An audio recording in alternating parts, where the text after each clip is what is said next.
essential part of life.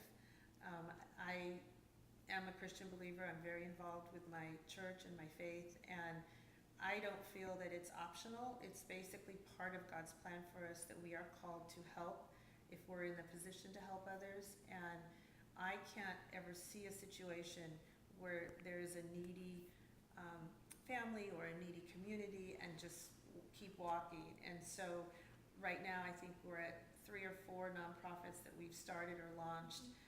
Mission trips to reservations, a ministry in downtown Los Angeles, a nonprofit training organization, and it's all been started out of a need that we see, and we're just always responsive, and we know that it's part of our life. It's not as if we want to say, oh, here's our business life and here's our personal life, and then over here we'll put in some hours for charity because we're obligated to. That's not how I work. For me, it's an integrated sort of circular life where we work and we get paid.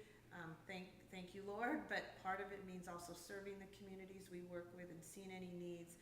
And we're simply stewards of any money that we make, and so we need to put that money to good use. And I technically give back most of the profits we make, and it's probably not a good, smart business plan to not have a huge amount of savings, but we feel that it's much more important to put that money to the work of the communities.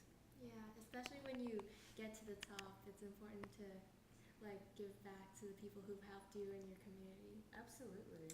So how did you make the Hollywood Access Program for Natives and become a part of the Bel Air Presbyterian Dance Ministry? Well, both were, again, just out of a need that we saw. When we were filming Naturally Native, which was our first big feature, our first big project as Red-Horse Native Productions, we saw that we went to go out and hire behind the camera. We had plenty of actors auditioning, but we wanted to hire behind the camera people who were Native American heritage.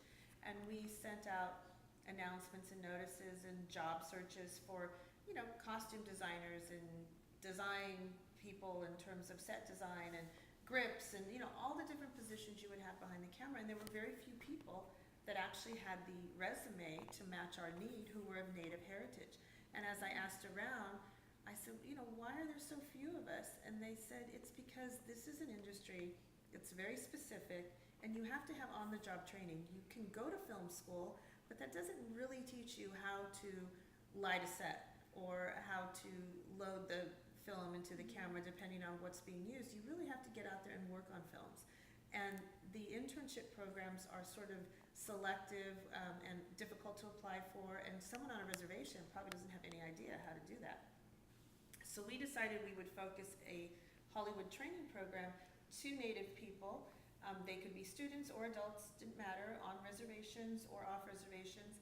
And we had, I think, 7 interns on Naturally Native, and then every film we've done since then, we've had some degree, and people have gone on to be able to get, solid jobs because of our training program.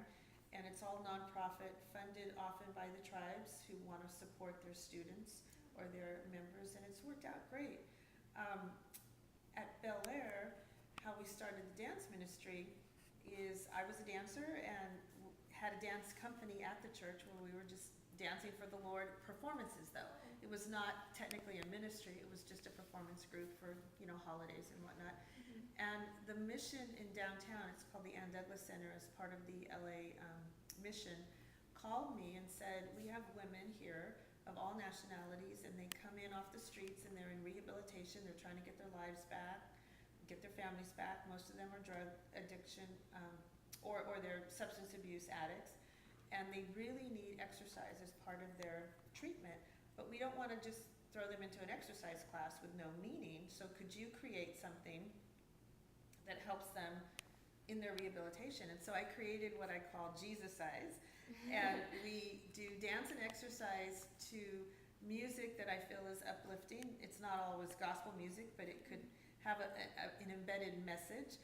So for example, one week I did a very fun dance to Britney Spears' Oops, I Did It Again, and the message was we tend to relapse and sin and fall short over and over again, but with God's forgiveness, it's okay, and we can always enter into the forgiveness of the Lord. And so it's a fun class that has a message, and we all benefit from the exercise, but it's much more than that. And I've been doing that for almost 20 years. Wow, that must be fun. It's very fun.